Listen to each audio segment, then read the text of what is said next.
नमस्कार। MHD 6 में आज हम विश्व भाषाएं इसी क्रम में आगे बढ़ेंगे। तो आर्य उप परिवार की दूसरी गोष्ठी भारतीय आर्य गोष्ठी के नाम से जानी जाती है।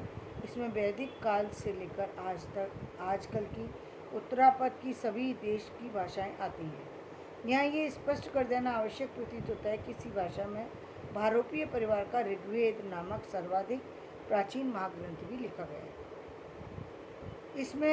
इससे इस तथ्य की जानकारी हो जाती है कि तत्कालीन कौन कौन सी विभाषाएँ थीं।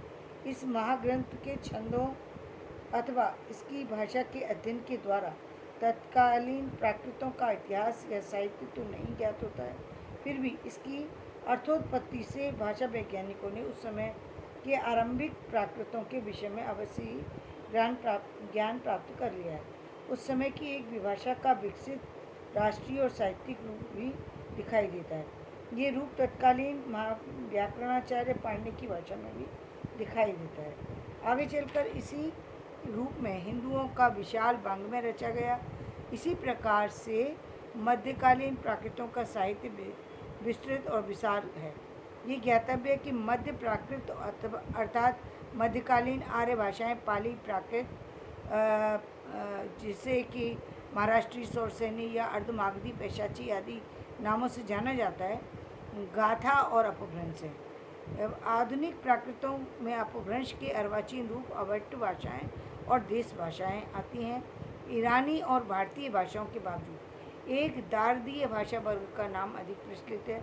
इस भाषा वर्ग का क्षेत्र कश्मीर के सीमांत प्रदेश से लेकर भारत के पश्चिमोत्तर सीमांत प्रांत तक फैला हुआ है। इस वर्ग की मुख्य भाषाएं दरद हैं, जो मिश्रित रूप में हैं।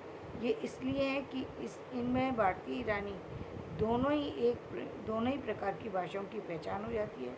इसकी अन्य विशेषताओं के आधार पर प्राचीन भारतीय वैज्ञानिकों एवं व्याकरणाचार्यों ने इसे पैशाची भाषा की संज्ञा प्रदान की है। इस ईरानी भारतीय मध्यवर्ती भाषा वर्ग के अंतर्गत विभिन्न प्रकार की बोलियाँ प्रचलित हैं, जैसे काफरिस्तान की बोली, बशगली, खोबार या चित्राली, शीना और पश्चिमी कश्मीरी बोलियाँ मुख्य रूप से हैं।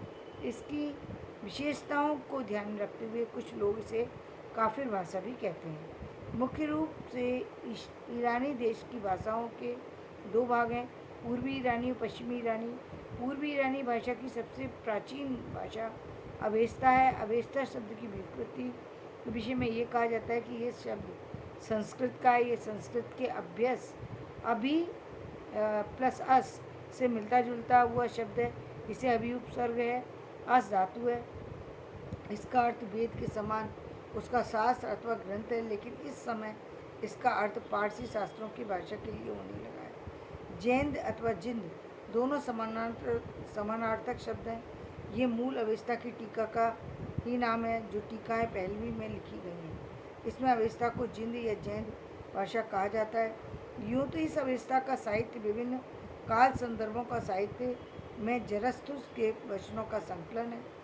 वैदिक साहित्य को छोड़कर गाथा की भाषा संपूर्ण भारोपीय भाषा परिवार में सर्वाधिक प्राचीन है। परवर्ती अवेस्ता से भी ये प्राचीन है।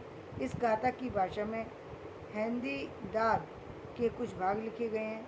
उनके अध्ययन मनन से ये तथ्य सामने आता है कि ईसा मसीह के काल के इसी प्राचीन अवेस्ता की वंशज वर्तमान अफगानी भाषा है, ऐसा कुछ भाषा वैज्ञानिक मानते हैं। आज का वीडियो यहीं तक।